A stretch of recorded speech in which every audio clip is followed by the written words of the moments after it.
Bueno, pues les decía que hoy rendirá protesta como gobernadora del Estado de México, Delfina Gómez, y ayer presentó a su gabinete.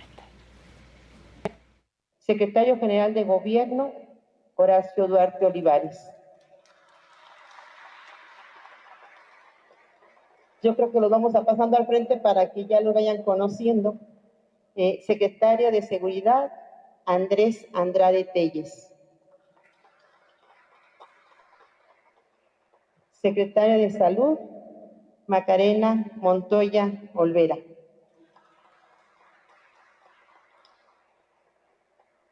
Secretaria de Trabajo, Norberto Morales Poblete. Y otros nombramientos clave por parte de la pues ya gobernadora del Estado de México fueron los de Higinio Martínez como jefe de gabinete y en la Secretaría de Movilidad Daniel Cibaja, quien era representante de Marcelo Ebrard, aquí ha estado con nosotros en la guerra interna de Morena. Bueno, ya se fue para allá con Delfina. No es menor decir que el Estado de México será pieza clave también en el engranaje de la batalla por el 2024. Y precisamente hay un libro que me parece que es imprescindible para entender lo que se avecina, lo que viene. El dinosaurio disfrazado. Este libro es de Macario Esquetino y Macario está hoy con nosotros. ¿Cómo estás, mi querido Macario? Adela, muy buenos días. Con mucho gusto de saludarte. Muchas gracias. Le preguntaba yo, ¿cuántos libros llevas? Y me dice, no, pues ya perdí la cuenta, ¿no? Son muchos. Sí, son muchos. Muchos son de texto y otros son para todo público, pero sí son, no sé, 25, una cosa así. Sí. Y comentábamos una anécdota que cuentas en el libro anterior, ¿no?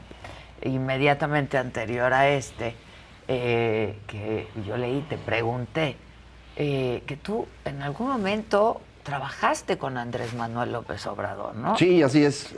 A invitación del ingeniero Cárdenas, nos reunimos a desayunar un día muy cerca de donde vivía el ingeniero, en Polanco. Y el desayuno era para pedirme si podía ayudar a Andrés Manuel, que acababa de ser electo presidente del PRD y pues... venía sin saber nada, ¿no? Entonces, para ayudarlo en materia económica, y dije, sí, cómo no, ingeniero, con mucho gusto. Se levantó muy rápido Andrés Manuel porque iba a Los Pinos a presentarse al presidente Zedillo, y fue aquella vez, los amigos del auditorio tal vez recuerden que le exigía a Zedillo cambie el modelo económico. Sí. Y pues Zedillo, muerto de risa, le dice, pues... Y a Zedillo, sí, ¿verdad? O sea, sí. Le dice, pues díganme cómo, ¿no? Y me habla, todos apenas empezaban los celulares, hablo de octubre de 96 más o menos, y me llama y me pregunta, oiga, ¿podemos hacer un modelo económico? Sí, ¿cómo no? Y pues me reunió con todos los economistas del PRD y a construir el modelo económico, y estuvimos discutiendo por semanas, no nos poníamos de acuerdo, y un día llegó Andrés Manuel y dijo, bueno, el modelo económico es el que dice Macario. Ustedes pueden tener opinión personal, pero el presidente del PRD soy yo y el modelo es este. Y yo dije, este es un autoritario. Y hoy cayó de mi lado, pero al rato cae enfrente, entonces yo mejor me voy. Y me fui. Tu raya. Sí, me fui lo más pronto posible. Me invitó el ingeniero Cárdenas a trabajar en su gobierno. Y estando ahí, un día me busca Andrés Manuel, nos vimos en el Sanborns San Ángel, que ya no existe.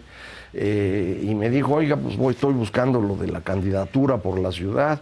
Y le dije, oye Andrés, tú dijiste cuando llegaste a la presidencia del PRD que eras un líder social y terminando ese encargo regresabas a Tabasco.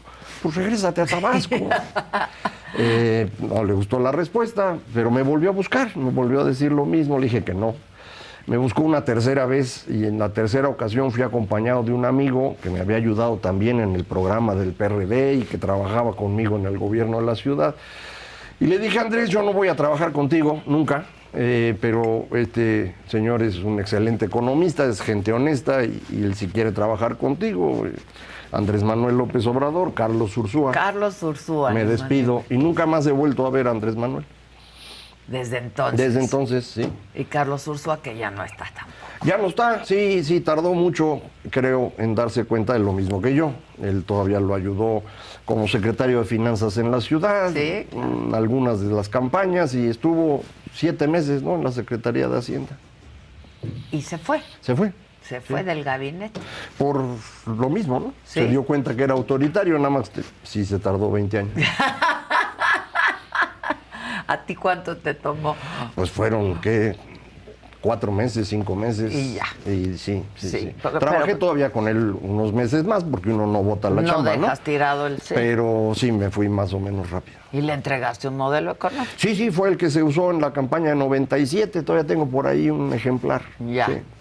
Que tú eres esencialmente economista, pero también analista político. Y bueno, pues el editorial de esta mañana fue sobre que Delfina Gómez ya rinde protesta. Y decíamos, cuando llegó, antes de entrar al aire, Macario y yo decíamos, pues, ¿quién va a gobernar en el Estado de México, no?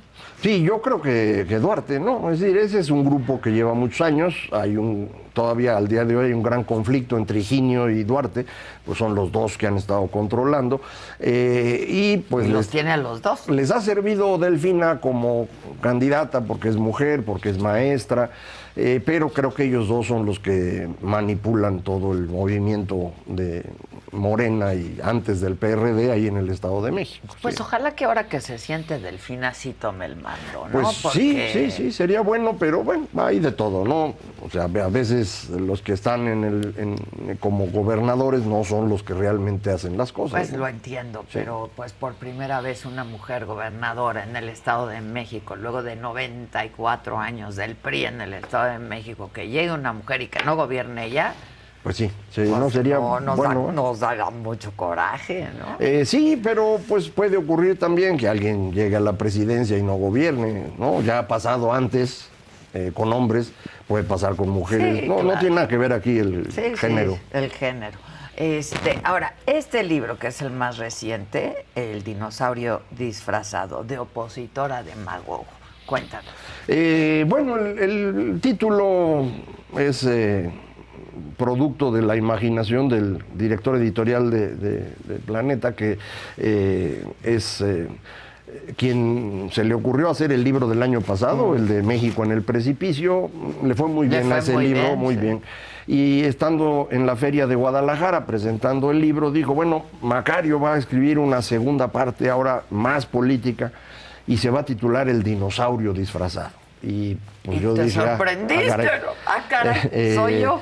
Pero tomé como reto la idea, porque es una imagen que tenemos en México, el dinosaurio del viejo PRI, que creo que puede ayudar a entender mejor lo que pasa hoy. Entonces dije, pues sobre eso escribo. Y narro en el libro, primero, cómo se construyó ese régimen autoritario del siglo XX, luego cómo se viene abajo en los años 80 y 90, aunque el problema viene de un poco antes, cómo intentamos entrar a la democracia y cómo ahí empieza el dinosaurio a cambiar de piel.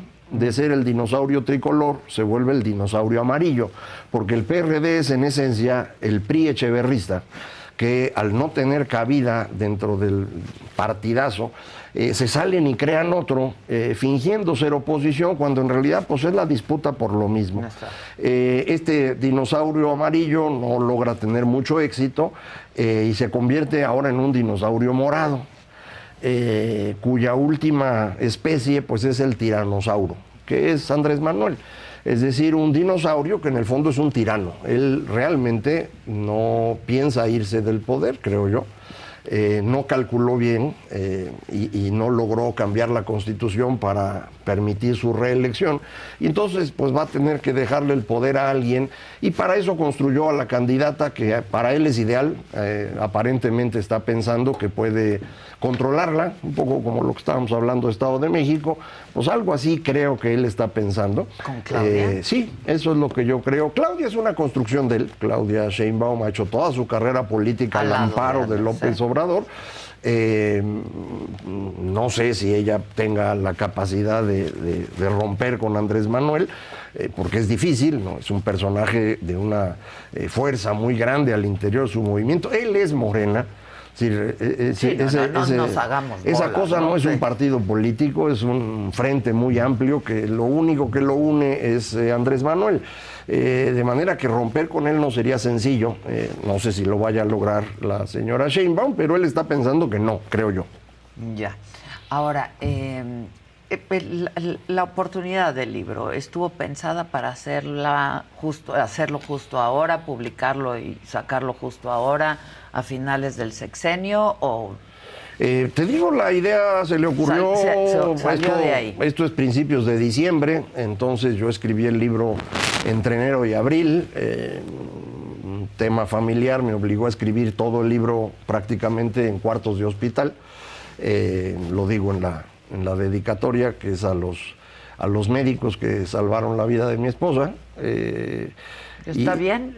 Ahí van, estamos en recuperación, confiamos que esto termine bien, pero pues te digo, lo escribí en ese lapso, de manera que pude entregar alrededor de abril para que salieran estas fechas, porque sí, normalmente estos libros salen en la segunda mitad del año. Y ahorita, bueno, pues viene la elección. Vamos a ver. El libro no se centra en la elección, sino en por qué existen los dinosaurios y cómo deshacernos de ellos. Estaba yo un poco revisando el libro, ahora me lo voy a echar este fin de semana, pero dices aquí que las sociedades prefieren las tradiciones, ¿no? Es un poco decir, hay miedo al cambio y es una historia que hemos visto muchísimas veces. Sí, ese es el quinto capítulo del libro, es decir, el primero es cómo era el viejo régimen, cómo se construyó, el segundo es la caída, el tercero es lo que intentamos hacer en la democracia, el cuarto capítulo se concentra en la figura de López Obrador, o sea, el libro no es solamente López Obrador, y el quinto capítulo es hablar de la extinción de los dinosaurios, cómo le hacemos para deshacernos de ellos, y creo que hay tres posibilidades. Una sería como le ocurrió a los dinosaurios originales, un meteorito que destruya a todos. Eso en nuestro caso sería una invasión extranjera, una cosa así. Y eso es una peor salida, ¿no? Entonces la o descartamos. De los ovnis, ¿no? Sí, ya que así, estuvieron ayer el señor Maussan, con el que a veces me confunden en los aeropuertos. Bueno, así me ha pasado, ¿no? Yo no tengo el gusto. La segunda opción sería que los dinosaurios se comieran entre ellos, pero ya vimos que no, que cambian de color, pero sobreviven y ahí están. Entonces la opción que queda es dejarlos sin comida. Y los dinosaurios viven de comernos a nosotros. Morir de inanición. Exactamente, ¿no? Así lo pongo. Lo que necesitaríamos hacer es que la ciudadanía exista. Y construir ciudadanía no es una cosa simple. Ese quinto capítulo lo construyo alrededor de algunas ideas recientes de expertos que dicen, bueno, la construcción del mundo moderno es una cosa muy particular que solo ocurrió en Europa y que es resultado de un proceso de 1000 años en los cuales la Iglesia destruyó las estructuras tradicionales del imperio para conformar un pueblo distinto sobre el cual la Iglesia tuviera autoridad. El problema es que conforme fueron destruyendo estas grandes familias extendidas, estas estructuras tradicionales, la ciudadanía que aparece en su lugar, pues ya no quiere a la Iglesia, prefiere gobernarse sola. Ese es el origen de la democracia, es el origen del mercado, es el origen de la ciencia. Y eso no es lo que tenemos aquí. Es decir, México es una mezcla entre esta sociedad moderna y una sociedad muy tradicional. Esto es claramente notorio en la distribución geográfica del país.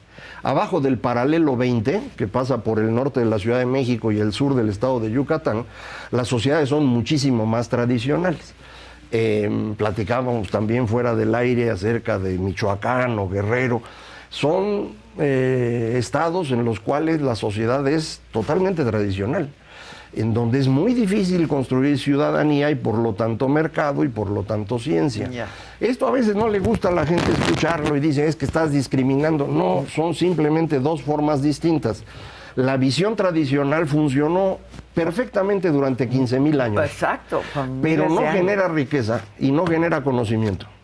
Eso es algo moderno y es producto de la transformación europea, se extendió al resto del mundo y en algunos lugares funciona y en otros no tanto. Y nosotros somos de los que estamos en medio. Entonces, por eso este sufrimiento de si nos hacemos democráticos o mejor queremos al tiranosaurio. Exacto. Porque la ciudadanía, nos diga qué hacer, muchos mexicanos votan por él porque lo que quieren es un papá. Un papá que los golpee, les grite, los insulte y luego les sobe la cabeza. Y ese es Andrés Manuel. Y de dinero. El domingo. El domingo, ¿no? claro, así el nos daban cuando tradicional éramos niños. domingo, Bueno, ¿no? mi abuela me daba así. Exacto. Un peso. Un peso de Un domingo peso. y alcanzaba para harto. Sí. Sí. Ahora, en esta coyuntura, tú que eres economista, ¿cómo ves el presupuesto? ¿Cómo van a... llegue quien llegue a gobernar, que va a ser una mujer, cosa que yo celebro muchísimo? Tú decías también antes de entrar, hay de mujeres a mujeres, y es cierto. Como hay de hombres a hombres. Como hay de hombres a hombres. Y pues las candidatas, las que se perfilan a ser las candidatas, son dos mujeres pues muy distintas entre ellas. No tienen algunas coincidencias, pero en realidad son muy distintas. ¿Cómo van a entregar este país? ¿Y a qué se va a enfrentar la mujer que llegue a gobernar este país? Yo creo que van a entregar un país en ruinas, esta administración. Así de plano. Sí, es más o menos claro. Por ejemplo, el gobierno mexicano está destruido. No hay capital humano. Lo que había, durante los últimos 25 años, de los inicios de los 90 hasta prácticamente el sexenio de Peña Nieto, los gabinetes mexicanos eran de clase mundial. Es decir, muchísimos países desarrollados envidiaban el tipo de personas que teníamos nosotros en cada cargo. Había de todo, como siempre, pero había personas de muy alto nivel, con mucho conocimiento, realmente entregados a su trabajo, y fueron reemplazados por personas que tienen, creo que 150% lealtad y nada más, ¿no? Es todo lo que hay. De manera pues que se nos vino abajo la capacidad técnica. Eficiencia absoluta. No nada más quitaron secretarios y subsecretarios, que es normal. Corrieron a todos, directores generales, que son los que trabajan. Exacto, los que más conocen. Son los que firman, son los que saben, directores de área. Y entonces ahora tenemos muchas personas que no tienen conocimiento alguno y el gobierno no funciona bien. Pero me preguntabas del presupuesto. Esto ha sido un gran engaño durante todo este sexenio. Ha estado fingiendo que ellos son muy cuidadosos. Que esa no es hay fama, deuda, ¿no? Primero que hicieron fue deshacer todos los ahorros que teníamos. Habíamos ahorrado cerca de $1 billón en 25 años para eventos externos así extraordinarios. Se gastaron todo y empezaron a crecer la deuda. En el transcurso de este gobierno, la deuda va a pasar de 10 a 16 billones de pesos. Son diferentes los pesos por la inflación, sigue siendo un incremento muy grande, además del billón que se gastaron, ¿no? Entonces son 7 billones de incremento, un 70% de incremento en la diferencia entre activos y pasivos del gobierno. Ya para el año próximo, lo acaba de decir el presupuesto que envía Hacienda, no alcanza el dinero y entonces el déficit será del orden del 5,5% del PIB. Para los amigos del auditorio, esto significa el déficit más grande desde 1987. Y eso significa que no lo podemos revertir. Hacienda miente. ¿Cuánto nos en va eso. a tomar revertir? Ellos dicen que para el 2025 el déficit va a bajar a 3. Pues no sé cómo le van a hacer. Porque toda la inversión desaparecería. Así dice el documento. Los criterios generales de política económica dicen así: para los siguientes años, la inversión pública, que hoy está en 4,5% del PIB, se va a ir a 0. Dice, eso no puede pasar, es imposible, o sea, imposible. Entonces, lo que están haciendo es realmente entregar al país ya en camino a una situación de ajuste brusco, y todos los ajustes bruscos de finanzas públicas consisten en algo muy sencillito. Hay que bajar el gasto y hay que subir los impuestos.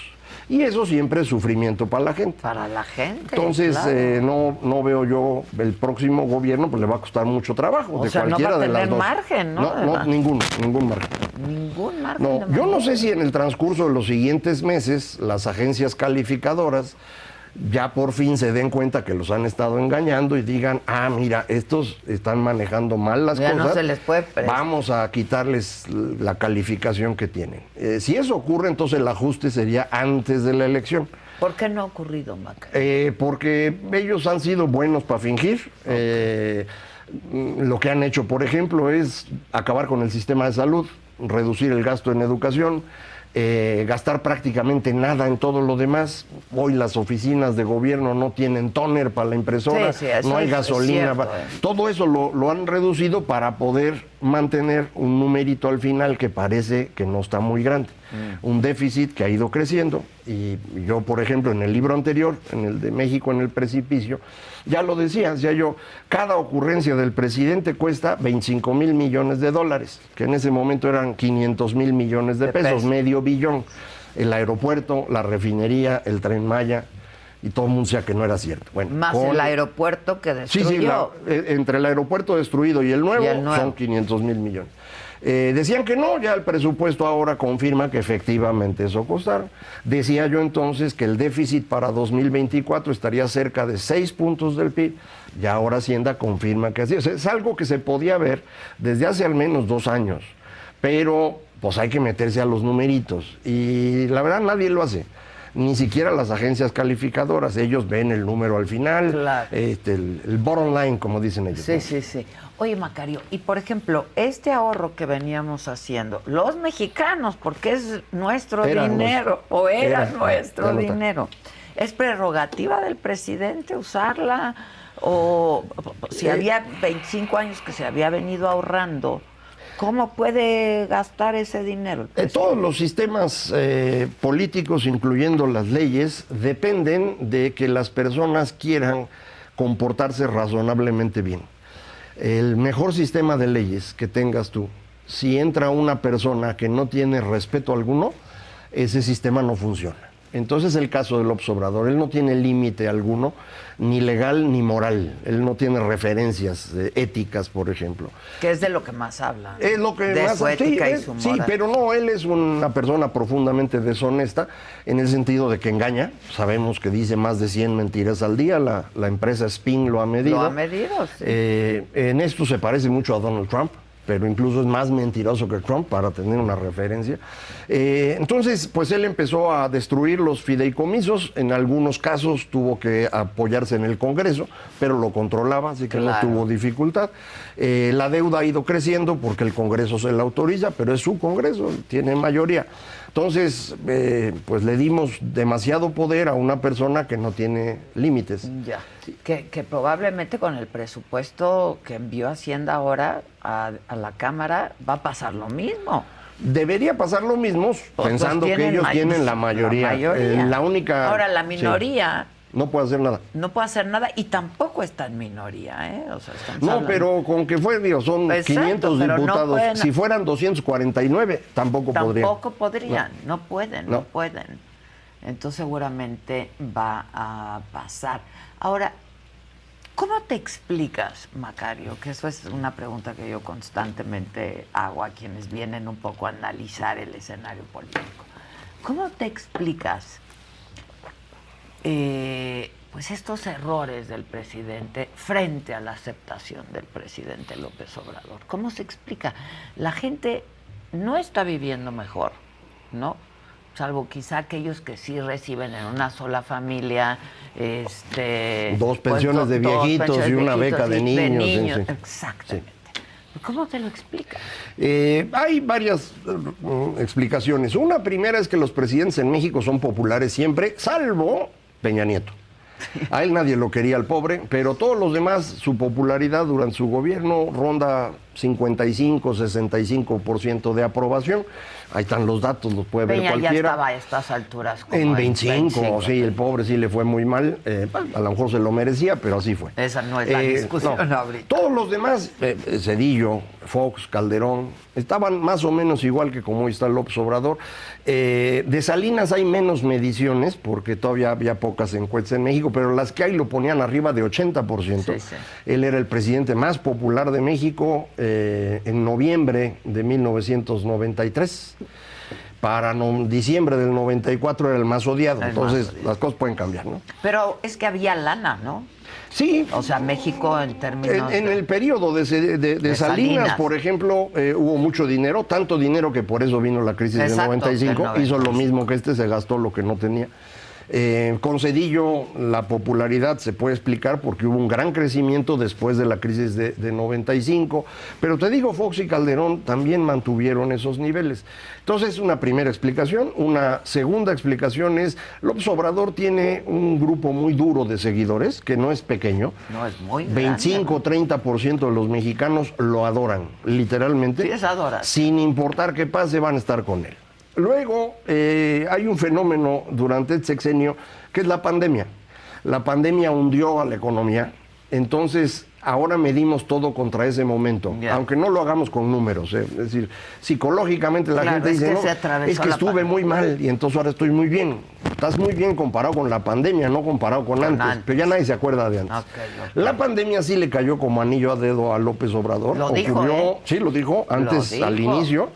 Y fue así porque ocurrió un fenómeno muy curioso. Los mexicanos atribuyen la pandemia a un fenómeno externo y atribuyen las vacunas a López Obrador. Es decir, López Obrador supo vender que las vacunas las trajo él, cuando en realidad ellos intentaron que no hubiera vacunas, pero la población no lo registró. Y creen que le deben la vida a López Obrador. Entonces eso le ayudó mucho también. Entonces son estas combinaciones lo que explica. Ahora, esa popularidad no se traslada al sucesor. Cedillo, Calderón y Fox, que tenían ese nivel de popularidad, no pudieron poner a su sucesor. Cedillo quería La Bastida y perdió. Fox quería Krill, no fue candidato. Calderón quería Cordero y tampoco. Entonces no es automático, ¿no? No es en automático.